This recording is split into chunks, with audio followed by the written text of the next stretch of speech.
Setelah kejadian air Zam-Zam, secara tidak disadari Abdul Muttalib ditunjuk menjadi raja. Abdul Muttalib pada saat itu mulai naik kedudukannya, namanya jadi tambah baik dan seterusnya. Memang orangnya sangat dermawan. Semua orang boleh minum air Zam-Zam tapi melalui izin dia. Tapi tidak bayar, gitu kan? Dikasih semuanya.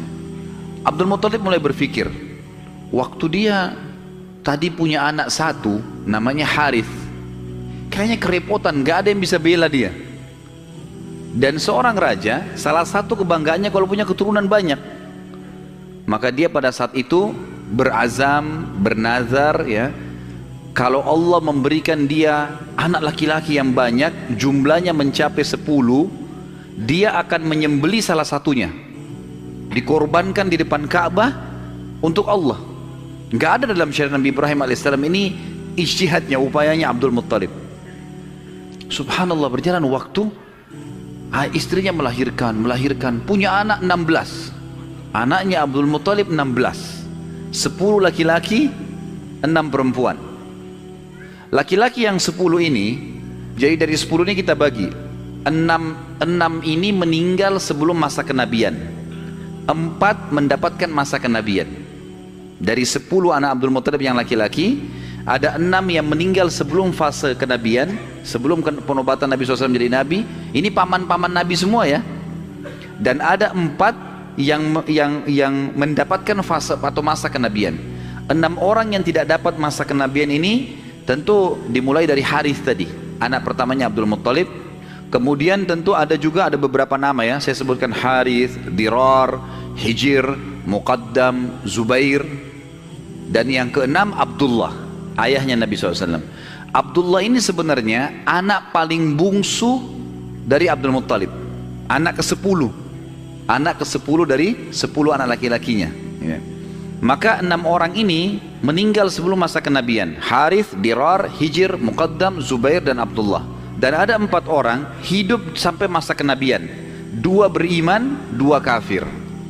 Yang beriman adalah Hamzah dan Abbas radhiyallahu anhuma. Ini sempat beriman pada Nabi SAW dan mulia. Hamzah bahkan menjadi pimpinan para syuhada, mati syahid mulia di perang Uhud. Dan Abbas hidup sampai setelah Nabi SAW meninggal pun, sampai di zaman Khilafah Umar ya, kan? Kemudian ada 2 yang hidup di masa kenabian tapi kafir, enggak beriman, Abu Talib dan Abu Lahab. Abu Talib ini nama lainnya dia Abdul Manaf, diambil dari nama kakeknya, tapi terkenal dengan Abu Talib. Abu Lahab julukan namanya Abdul Uzza. Dan kita tahu surah Al-Masad turun pada Abu Lahab ini ya. Paman Nabi SAW, benci sekali dengan Nabi, benci dengan dakwah. Nanti akan kita ceritakan kisahnya di pertemuan akan datang. Kemudian ada 6 orang anak perempuan. Yang pertama Sofia. Sofia ini ibunya Zubair bin Awam radhiyallahu anhu. Dan Sofia nanti akan kita ceritakan kisahnya, luar biasa pemberani perempuan ini gitu kan? Dan ini sempat masuk Islam di tangan Nabi SAW. Kemudian ada Ummu Hakim, ada Atiqah, ada Umaymah, ada Arwah dan Bar. Kembali kemana Abdul Muttalib. Abdul Muttalib ini anak terakhirnya yang ke-10 adalah Abdullah. Dan itu ayah Nabi SAW. Abdul Muttalib kan tadi sudah saya bilang dia nazar, kalau punya 10 anak laki-laki, dia akan korbankan salah satunya kan. Lalu dia datang ke dukun di Mekah, dan dia berkata pada dukun itu, acaklah nama anak-anak saya. Tradisi mereka pada saat itu suka sekali mengundi nasib. Kalau di dalam agama kita disebutkan tradisi mereka namanya tatayur, menggandun nasib sama benda atau sama burung. Orang-orang Arab itu kalau orang Quraisy dulu, mereka kalau mau safar mereka ambil bulu, kemudian mereka tulis safar. Bulu yang kedua tidak safar, bulu ketiga kosong. Dimasukin dalam kotak, kemudian dia ambil salah satunya tidak sambil tidak dilihat. Kalau keluar kata-kata safar, dia yakin di perjalanannya aman. Tradisi jahiliyah, mereka salah pada saat itu tentunya.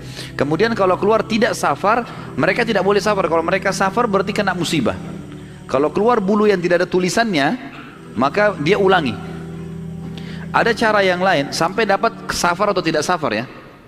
Kalau ada tradisi yang lain adalah kalau mengacak nama, maka mereka menulis nama di batu, lalu batu ini dibalik, kemudian ditaruh lalu diacak, dikeluarkanlah. Kalau mereka butuh sesuatu dengan cara seperti itu ya. Dan ini ditarik dalam hampir setiap kehidupan mereka, mau beli rumah, mau apa saja selalu ditulis di batu, terus diacak di batu, itu mungkin dinasib dengan itu. Abdul Muttalib datang kepada satu dukun mengatakan, tulis nama anak-anak saya laki-laki nih, semua dari Harith sampai Abdullah. Tulis semuanya 10 orang, acak. Siapa yang keluar namanya, itu yang saya korbankan. Baik, diacaklah batu ini, diambil batu, keluar namanya Abdullah. Abdul Muttalib berat sebenarnya, ini anak paling bungsu disayang. Musyawarah sama anak-anaknya gimana? Nggak apa-apa ya, acak aja lagi.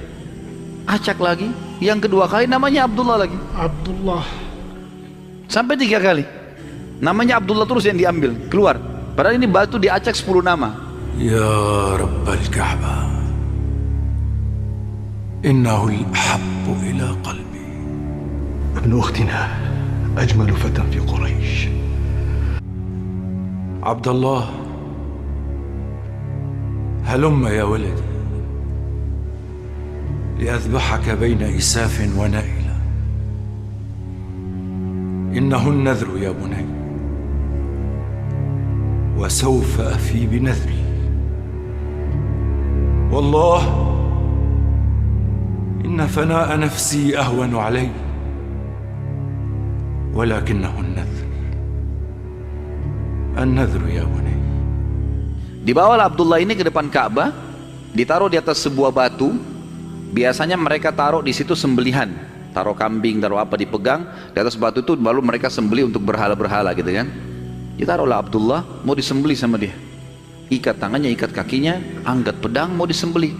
Orang-orang Quraisy lihat, apalagi yang Abdul Muttalib buat nih. Datang tanya, hai Abdul Muttalib, apa yang kau lakukan? Saya sudah nazar, kalau Allah kasih saya 10 anak, saya sembelih salah satunya. Dan saya sudah acak nama-nama anak-anak saya, yang keluar anak ini. Saya mau jalankan nazar saya. Orang-orang Quraisy bilang, gak bisa, jangan. Mereka berusaha tahan. Akhirnya Abdullah ini ditarik-tarik.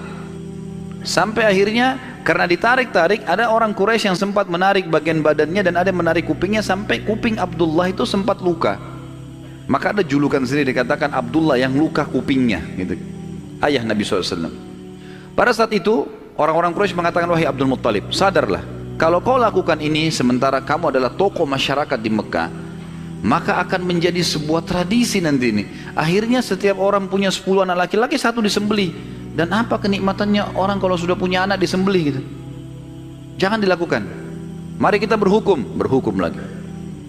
Cari hakim.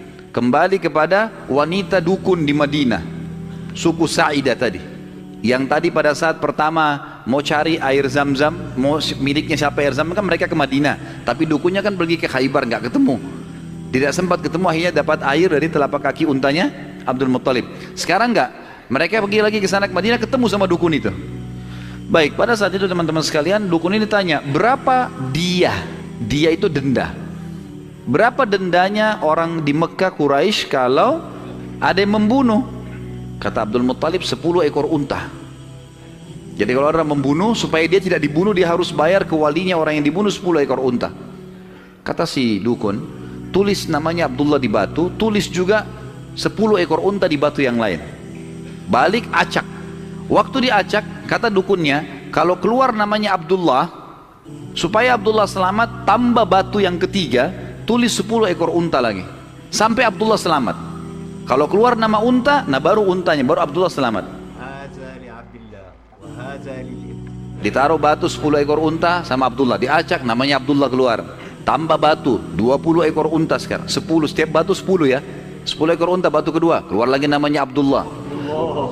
Terus sampai 10 batu. Sampai akhirnya ada 10 batu, semuanya tertulis 10 unta, 1 namanya Abdullah. Waktu diacak setelah 10, diangkat keluar namanya Abdullah.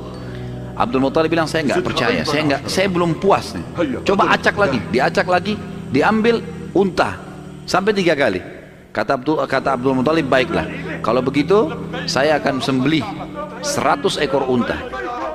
100 ekor unta, karena setiap batu 10, ada 10 batu, maka 100 ekor unta.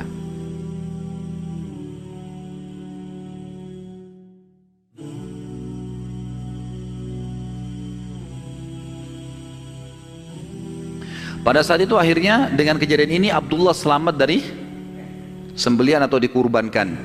Dan Nabi SAW berkata dalam sebuah hadis, "Ana ibnu dzabihain." Saya keturunan dari dua orang yang hampir disembelih.